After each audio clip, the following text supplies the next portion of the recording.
जनता के साथ लड़के हम जनता के हित में सरकार लाएंगे। धन्यवाद। Thank you. If you have any questions I am happy to do.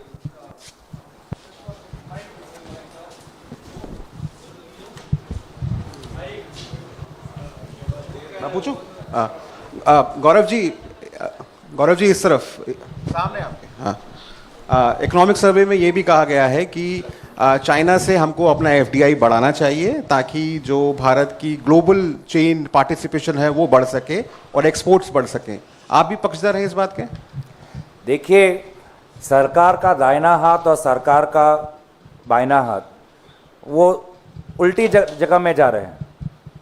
सरकार की रक्षा विभाग, सरकार का विदेश मंत्रालय, उनकी क्या भाषा है?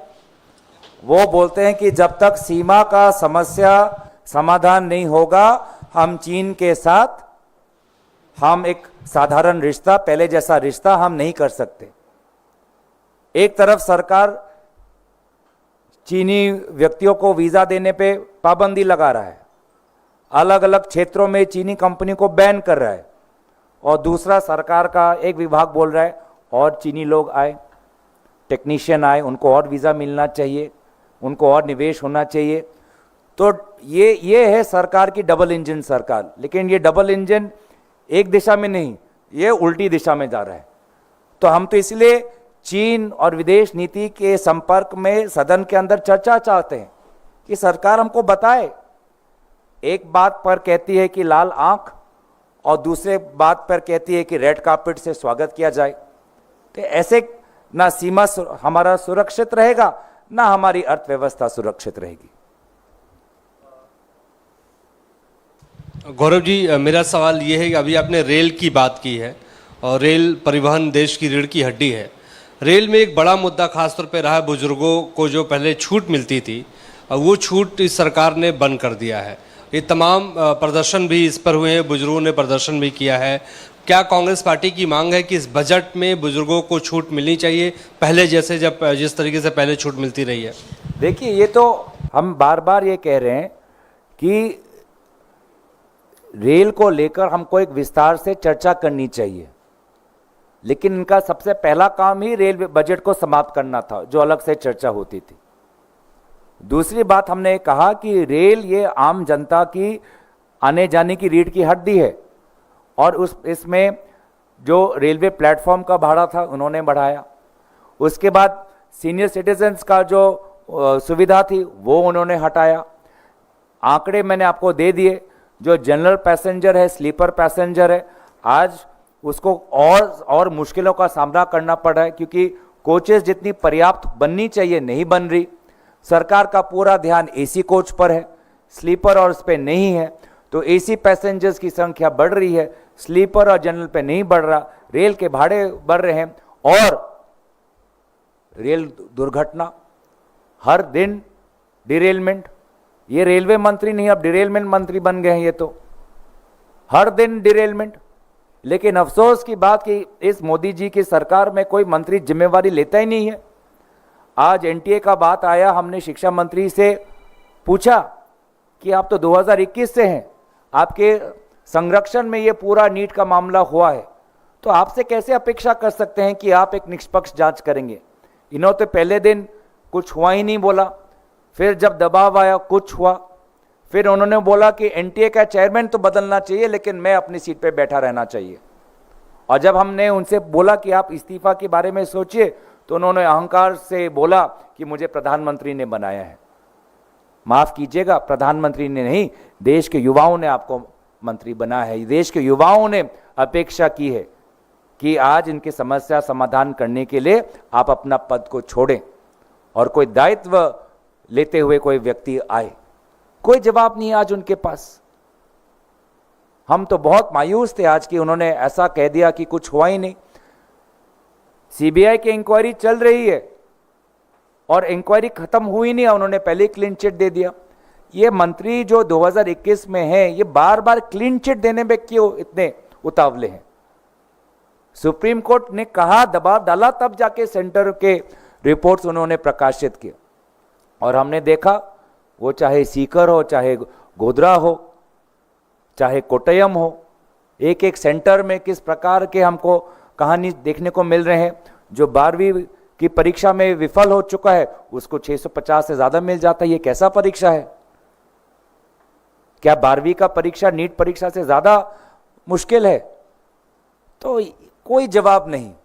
तो इसलिए हमें लगता है कि मोदी जी चाहे जितना भी भ्रम, देश को भ्रमित करने की कोशिश करे, लेकिन इन मुद्दों पर रोशनी डालने का काम इंडिया अलायंस और राहुल गांधी जी करते रहेंगे। गौरव सर, बजट को लेकर मेरा सवाल है। सुबह प्रधानमंत्री ने इस बात का जिक्र किया कि जो मोदी की गारंटी है जब जब वो दी गई है उसको हमेशा पूरा किया गया है। उन्होंने इस बात का भी जिक्र किया कि इस बार का जो बजट होगा वो विकसित भारत का बजट होगा। उस पर क्या कहना चाहेंगे आप? मैंने कहा ना, जो पहले जैसा स्लोगन, विकसित भारत स्लोगन दे, महंगाई ऐसी, बेरोजगारी ऐसी, किसका विकास हो रहा हम देख रहे हैं। इकोनॉमिक सर्वे में पढ़ लीजिए, विकास हो रहा है तो सबसे बड़े उद्योगपति का विकास हो रहा है, जो बड़े बड़े शादियां कर रहे हैं, लेकिन उन कंपनियों में आज हायरिंग नहीं हो रहा। छोटे जो ईमानदार, जो वो मैंने जैसे कि कहा, सूरत, राजकोट, अहमदाबाद में जो लोग हैं, आज टेक्सटाइल्स जहाँ पर है, आज आप देख लीजिए कि हम कौन से वो इंडस्ट्रीज हैं जहाँ पे ज़्यादा से ज़्यादा लोगों को नौकरी मिलता है।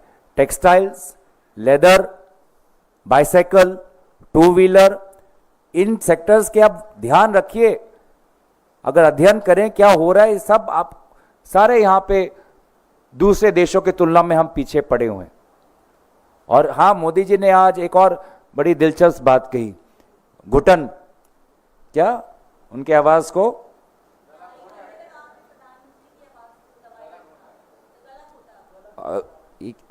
अगर गला किसी का घुट रहा है तो इन छात्रों का घुट रहा है। अगर गला किसका घुट रहा है तो वो मजदूरों का घुट रहा है, जिनका वेतन आज नहीं बढ़ रहा। अगर गला किसी का घुट रहा है तो वो उन किसानों का हो रहा है जिनको उचित एमएसपी नहीं मिल रहा। आज ये इंपोर्ट एक्सपोर्ट को लेकर ये ऐसी कृषि विभाग, ऐसी कृषि मंत्रालय पॉलिसी निकालते हैं, मिनिस्ट्री ऑफ कॉमर्स, ना किसान को कुछ फायदा होता है ना ग्राहक को। तो प्रधानमंत्री मोदी जी खुद की चिंता थोड़ी कम करें, देश की चिंता करें। देश के आज की आवाज को किस प्रकार से दबाया जा रहा है हम सब देख रहे हैं। आज ना छात्रों को इंसाफ मिल रहा है, ना मजदूरों को इंसाफ मिल रहा है, ना किसानों को मिल रहा है, ना छोटे मध्यम वर्ग को मिल रहा है, ना जब वो ईमानदार टैक्स पेयर, आज भारत का ईमानदार टैक्स पेयर सोचता है कि अगर मैं टैक्स दूंगा तो अच्छे सड़कें बनेंगे, अच्छे हाईवे बनेंगे, अच्छे एयरपोर्ट बनेंगे। लेकिन हम पिछले 2 महीने में क्या देख रहे हैं कि थोड़ा सा बारिश हुआ, एयरपोर्ट की हालत देख रहे हैं। थोड़ा सा बारिश हुआ, एक के बाद एक बिहार में पुल गिर रहे हैं। थोड़ा सा बारिश हुआ, हाईवे। ऐसा भी कोई साइक्लोन या हरिकेन तो नहीं आया कि आज एयरपोर्ट टूट रहा है, हाईवे टूट रहे हैं, पुल टूट रहे हैं, रास्ते टूट रहे हैं। तो ईमानदार जो टैक्स पेयर का जो टैक्स का पैसा है कितने बार फजूल में व्यर्थ हो रहा है, इसके बारे में कोई सोच रहा है? तो अगर आवाज या किसी का घुट रहा है तो भारत के आवाम का घुट रहा है, वो उन आर्मी के जवानों का घुट रहा है जो कह रहे हैं कि बार बार इंटेलिजेंस में क्या लीक हो रही है कि लगभग 1.5 महीने में इतने बार वहां पर उग्रपंथी लोग सीमा के उस पार हमारे यहां पे आके जम्मू में उन इलाकों में आज घुसपैठ आ चुके हैं जहां पे पहले इस प्रकार की हिंसा नहीं होती थी। डोडा और जहां पे जम्मू में आजकल ये हिंसात्मक कार्य उग्रपंथी कर रहे हैं, पहले वहां पे ऐसा वातावरण नहीं था, लेकिन आज वहां तक घुस आए हैं। तो ये हो रही है वास्तविक में जो सच्चाई है। सर, पीएम मोदी ने आरोप लगाया है कि विपक्ष जो है वह सदन का वक्त एक तरह से बर्बाद कर रहा है, चुनावी भाषण वह सदन में दे रहा है, जबकि चुनावी वक्त वह बीत चुका है, अब काफ़ी दिनों बाद जो है चुनाव होगा। इस पर आप कुछ कहेंगे सर? छोटा सा उदाहरण, सबसे बड़ा मुद्दा देश का आज नीट, सुप्रीम कोर्ट में आज भी उसकी सुनवाई चल रही है। सरकार ने अभी तक नीट पर इन 2 सत्रों में अभी तक क्या उन्होंने कहा? पहले सत्र में तो शिक्षा मंत्री बोले नहीं, प्रधानमंत्री मोदी जी ने बस एक वाक्य बोला कि ये हम बहुत गंभीर रूप से ले रहे हैं, जबकि हमारी राहुल गांधी जी, हमारे दल के नेता की मांग थी कि एक पूरा दिन नीट और उच्च शिक्षा को लेकर उस पर विचार विमर्श हो, और सत्र जो हमारा निर्धारित तारीख था उससे पहले सत्र को उसको अडजर्न कर दिया, साइनेडाइन हो गया, जबकि समय था। आज भी एनटीए को लेकर एक प्रश्न आया, लेकिन प्रधानमंत्री जी जो बार बार ये परामर्श हमको देते हैं, वो तो प्रश्नकाल से पहले ही जब देखा कि दूसरे नंबर पर एनटीए उल्लेखित है, वो तो प्रश्नकाल की शुरुआत में चले गए। रहना चाहिए था उनको। कथनी और करनी में फर्क क्यों? कथनी और करनी में फर्क नहीं होना चाहिए। नेतृत्व वो होता है जो खुद अपने व्यवहार से दिखाए कि वो क्या अपेक्षा करता है, उसको करते उसे कहते हैं सच्ची नेतृत्व। कहते कुछ और है, करते कुछ और है। मंत्री जी आज जिम्मेवारी नहीं ले रहे नीट को लेके, तो यही उदाहरण काफी है कि उनकी कथनी और करनी में कितना फर्क है।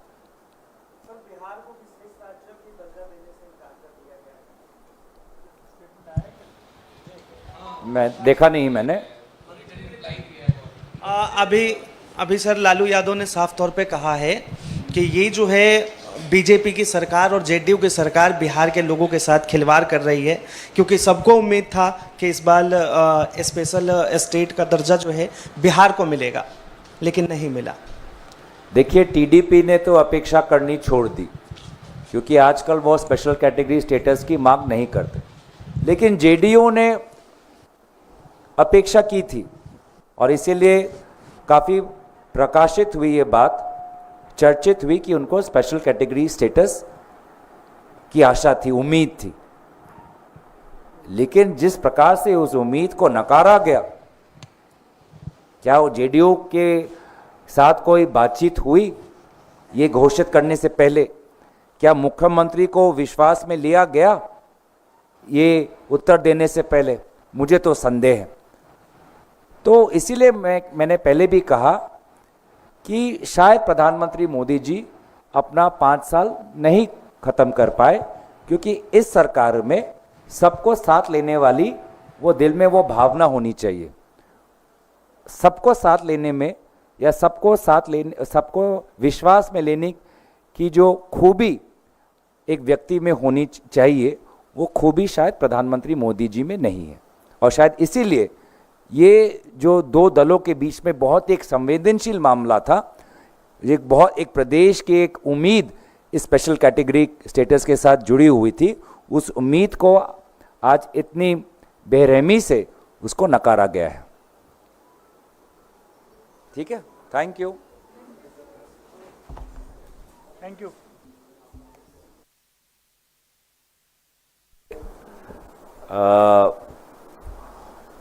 दल के